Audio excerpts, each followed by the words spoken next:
ಇನ್ನು ಮುಂದೆ ಎಸ್ಡಿಪಿಐ ಕಾರ್ಯಕರ್ತರು ಪ್ರತಿಭಟನೆಯ ಮೂಲಕ ಅಥವಾ ಪೊಲೀಸ್ ಠಾಣೆಗೆ ಮುತ್ತಿಗೆ ಹಾಕುವ ಮೂಲಕ ಹಾಗೂ ಆರೋಪಿಗಳ ಪರವಾಗಿ ಪೊಲೀಸರಿಗೆ ಒತ್ತಡ ಹಾಕಿದ್ರೆ ಬೆಳ್ತಂಗಡಿ ಹಿಂದೂ ಜಾಗರಣ ವೇದಿಕೆ ಕೈಕಟ್ಟಿ ಕೂರುವುದಿಲ್ಲ ಎಂದು ವೇದಿಕೆಯ ಮುಖಂಡರಾದ ಮಹೇಶ್ ಶೆಟ್ಟಿ ತಿಮ್ಮರೋಡಿ ಎಚ್ಚರಿಕೆಯನ್ನ ನೀಡಿದ್ದಾರೆ.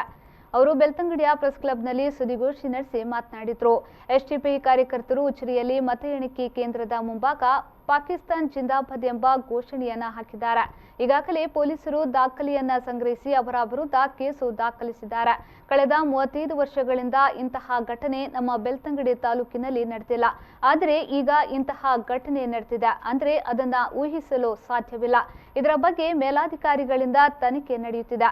ಇಂತಹ ಸಂದರ್ಭದಲ್ಲಿ ರಾಜಕೀಯ ದುರುದ್ದೇಶದಿಂದ ಪದೇ ಪದೇ ಪೊಲೀಸ್ ಠಾಣೆ ಮುಂದೆ ಪ್ರತಿಭಟನೆ ನಡೆಸಿದ್ರೆ ಹಿಂದೂ ಜಾಗರಣ ವೇದಿಕೆ ಕೂಡ ಪ್ರತಿಭಟನೆಯ ಹಾದಿ ಹಿಡಿಯಬೇಕಾಗುತ್ತದೆ ಎಂದು ಹೇಳಿದರು.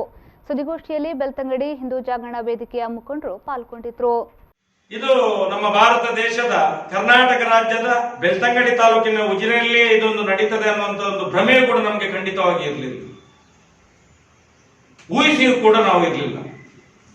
ಆದ್ರೆ ಈಗ ಯಾರು ಹಾಕಿದ್ದಾರೆ, ಏನು ಹಾಕಿದ್ದಾರೆ, ತನಿಖೆ ನಡೀತಿದೆ.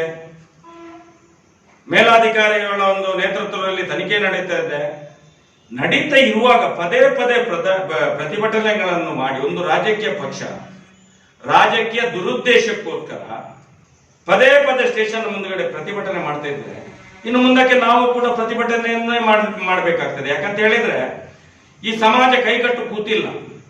ಅರೆ ಅವರಿದ್ದಾರೆ, ಇವರಿದ್ದಾರೆ, ಅವರಲ್ಲ, ಇವರಲ್ಲ. ಅರೆ ನೀವ್ಯಾರು ಹೇಳಲಿಕ್ಕೆ? ಎಸ್ಡಿಪಿ ಅವರ ಆ ತೀರ್ಮಾನ ತಗೊಳ್ಳಿಕ್ಕೆ ಯಾರು ನೀವು? ನೀವೇನು ಡಿಪಾರ್ಟ್ಮೆಂಟಾ? ನೀವೇನು ಕಾನೂನು ತಜ್ಞರ? ನಿಮ್ಮ ಹತ್ರ ಏನಾದರೂ ಲ್ಯಾಬ್ ಇದೆಯಾ? ಈ ದೇಶದಲ್ಲಿ ಯಾರು ಏನು ಅಂತ ಹೇಳಿ ಸರ್ಟಿಫಿಕೇಟ್ ಕೊಡ್ಲಿಕ್ಕೆ?